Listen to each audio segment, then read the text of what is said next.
let's get on to the bit that everyone's been waiting for, and you'll have to help me out with this segment. Yes. We are going to be doing My time Wicked for Good. So there's not much to be said here because everyone knows the story. But having said that, right, I know nothing about the lore, and I don't know if I've ever said this to you, I've never seen Wizard of Oz either.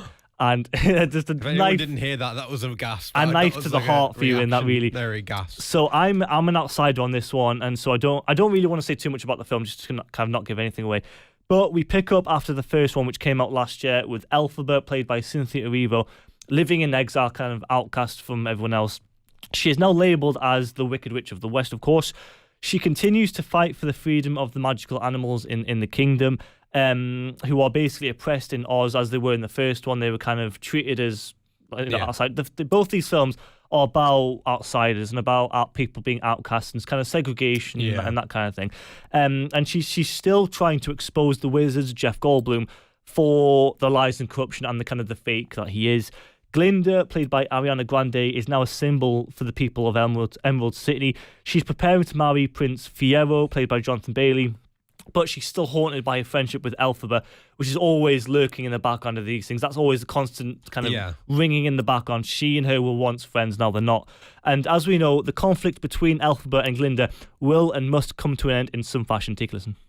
You can't leave because you can't resist this. That's the truth. Well, maybe I can't. Is that so wrong? I mean, who could? Well, you know who could. We both know who could and who has. And I have to find her, because if someone else gets there first, I'm worried for her, too. And I miss her. Can't you see she doesn't want to be found? You've got to face it. She's made her choice.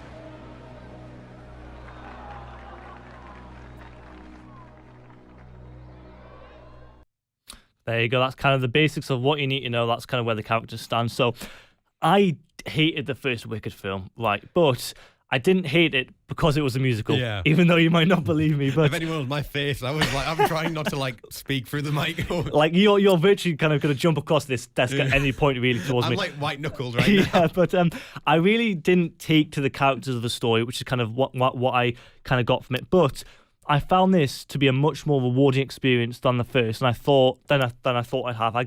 It was a much more memorable experience, right? This is going to be huge, in all capital letters, huge, right? And it will do gangbusters, which we already knew it would. And the first one did 700 million and kind of 112 million in its opening weekend.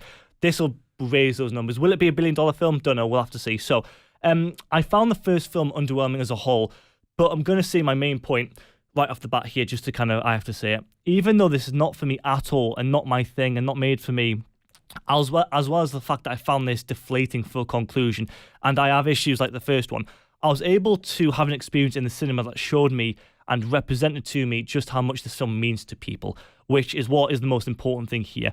I saw this in an almost sold-out double bill with the hardcore fans the night before this officially opened, as that's the best possible way I could have seen this, so I might as well have gone along to it and done it. And the environment in which I saw this in is why I took to the film more than I thought I would. And the experience of seeing this was far better than the first film for me. And I texted you after saying, you did. Had this been less full, it would have been different. I loved seeing this in the environment I did because, to get kind of philosophical and sentimental here, this is why the cinema exists. To sit in a room full of strangers and collectively and together watch something we love, or they love in this case, is kind of more their film. We laugh, we cry, we clap, whoop and cheer. And I could tell by how many sniffles there were around me, right? And the applause at the end of both films, just how much this film means to people. And that right there is what's important and what matters to people. This is far bigger than me. And that's the power of film and cinema and why I love it and why it's my favourite thing in the world. You know, being in the cinema is my favourite thing to do. It's my favourite place in the world. And being in these kinds of environments, even though the film's not for you, that does not matter. When you look around you and hear the people around you laughing and kind of crying and sniffling, and in this case, applauding at the end of the film, you go, that's why it exists. That's why these things exist. And that's what I need to realise. I need to sort of zoom out, have some perspective. Even though the film's very flawed and it's not for me, you've got to just look for 1 second, take a look at how someone's reacting to these things and how much it means to them. And kind of, even though it means nothing to you, that does not matter.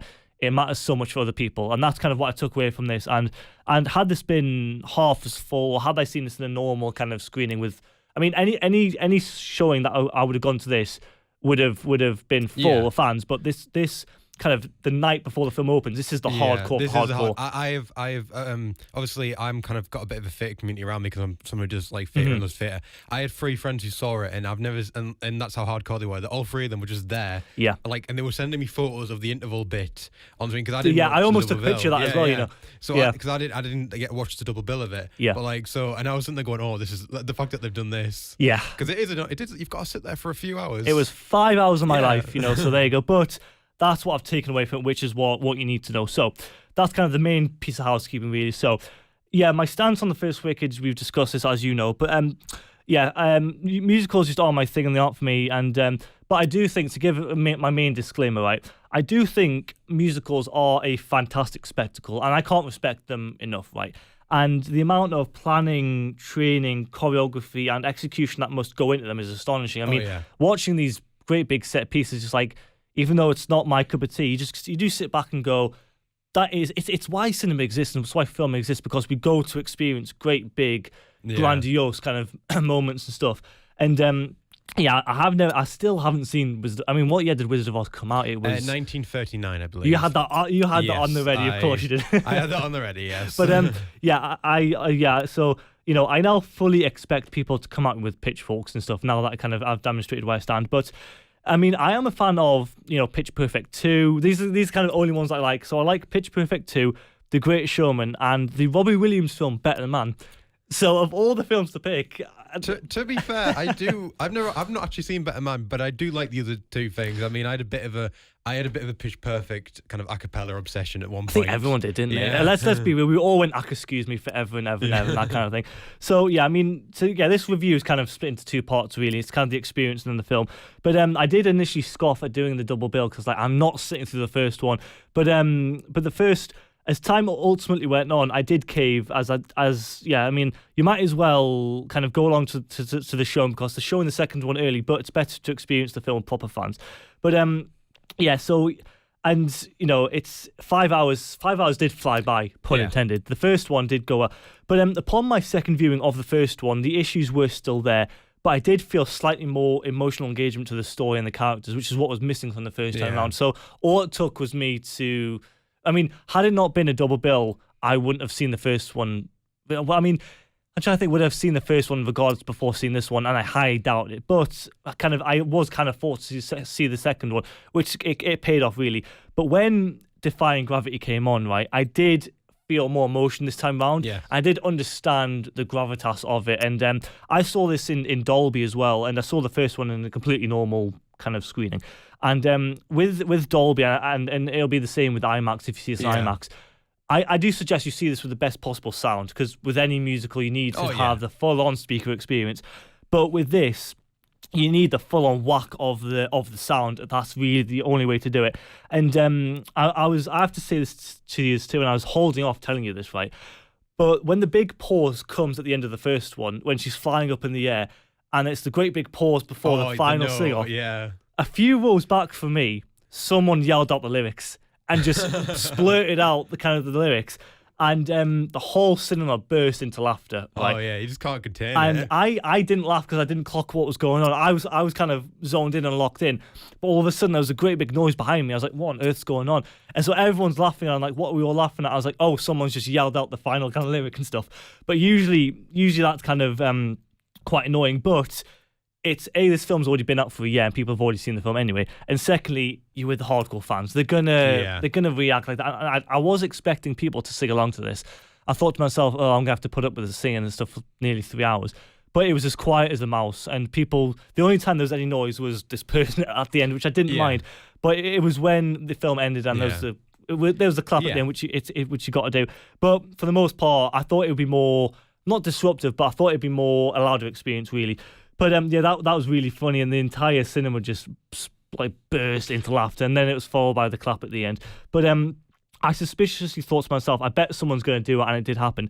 But sort of, I was worried that the first one, you know, wouldn't last long, basically. Now for the film itself, I don't really have many thoughts to say on it because for me, it's kind of the same film, just repeated again. And since I feel how I feel, I was like, there's only so much I can say.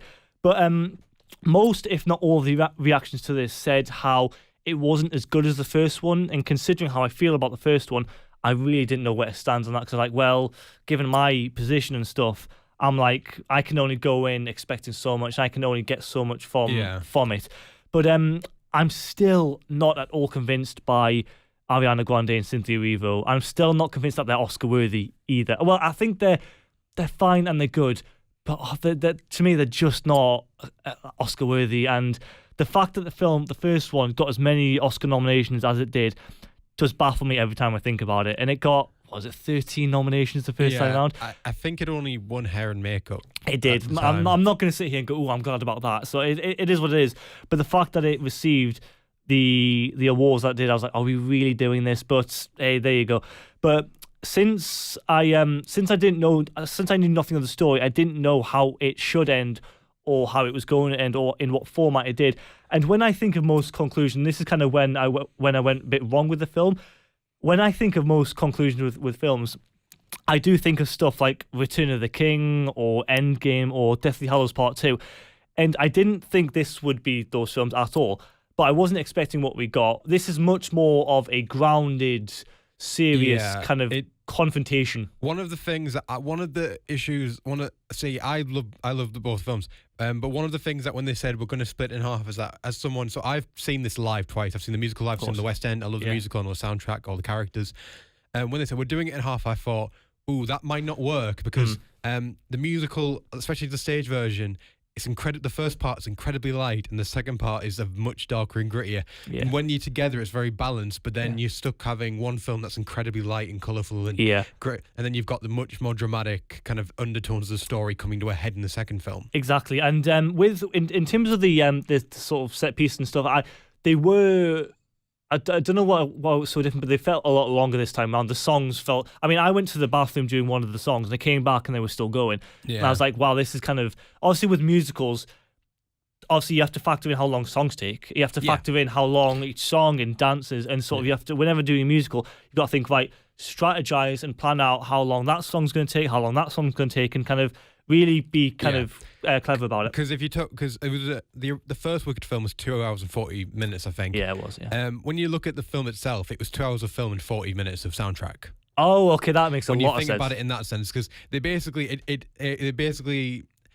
because they had I think they had 10 songs in the first movie. Over my head, I'm afraid. I have this on vinyl, guys. Like I can literally go home and count it. But yeah, so I think it had about I think maybe 2 hours to an hour and 50 minutes was probably actually was a dialogue movie. Yeah, and I think but that's why they extended it, because in the actual live musical version, because clearly it's a 2 hour and 2.5 hour musical, so it's clearly a lot less dialogue. Within the songs. And in terms of the songs, I thought they were all good. I do think No Good Deed was my favourite if I was to pick one. That is the best song in the musical. Again, relating it back to the Dolby and the sounds and stuff, seeing it with these speakers was big and grandiose and stuff. But it had, this time round, it felt hefty, it felt epic, it felt big. And when No Good Deed comes on, that's when I kind of felt the whoosh of, wow, this is kind of loud, it's big, it's great. That's definitely, for whoever plays Elphaba, whether on stage or on screen, that is definitely the moment, I think, in the musical where the actress who's playing Elphaba can just go all out. Whether it is Cynthia Erivo on screen or the many actresses who played her on stage. But I think the moment of All Good Deed I thought was the best. I mean, but yeah, in terms of like their final moments, that's really good. But this leads me on to the next bit. And the reason why I say that I wasn't expecting this is because, again, in terms of the audience reaction and the fans and stuff, which is what made the film work for me, I guess, in the end, is a woman sat 2 rows to the right of me, right? I could see out the corner of my eye. Towards the final moment in which something's happening at the big kind of curtain, like, ender, this woman was bawling her eyes out. Like, quite, she wasn't, like, out loud and kind of stuff, but her shoulders were shaking. And I could see, even out the corner of my eye, that she was moving while crying. And that during the ending, and that moment right there, I just tapped out and gave in. And then I realised just how special the film is for people, and again, just how special things can be for people. And even though they aren't for you, and again, I texted you after saying the experience of this made it completely worth it, and why I took to it more than I thought. And I said to you, had it been half or less, like half full, the experience would not have been the same. But yeah, I mean, the film itself, I can only say so much. It's still got the issues, and I'm not convinced by the story or kind of characters and the performance. I'm just not at all convinced by. But zoom out, have some perspective, and realize the circumstances and the severity and the magnitude of what's going on. Because that with these kind of films, they come along and they're cultural phenomenons, right? They are cultural moments, and you do just look at them and go, "That's." You have to respect and zoom out and realize this is why I love film. This is why I love cinema. And why these things exist. But for me, it is again, I think I must have given the first one maybe 1 star at the time. But maybe one and a half. It's a good thing I wasn't on that show. Because I was like, I really didn't. But for this one, 2.5 maybe, because I still am not, I don't like the characters and stuff. But it's going to be huge. I hope it makes money because it deserves to make money. And I'm glad it means so much to people. And that's what we need to take away from. That's what's important. But it's of course everywhere for you guys now to check out. But I'm glad it means so much to people because as a lover of film and lover of cinema, that's what I want, and it reminds me why it's my favourite thing in the world, my favourite place in the world. I'm glad I felt this in the end. I'm glad I took this. I think it's definitely it's proof that there is something for everyone, and it's also proof that there's not everything is for everyone. Yeah, and I'm okay with that. I mean, I could sit here and rant about it, but I'm glad I saw around the love people had for it, and I'm glad people reacted this way. That's what cinema's built on: fans. Cinema's built on audiences.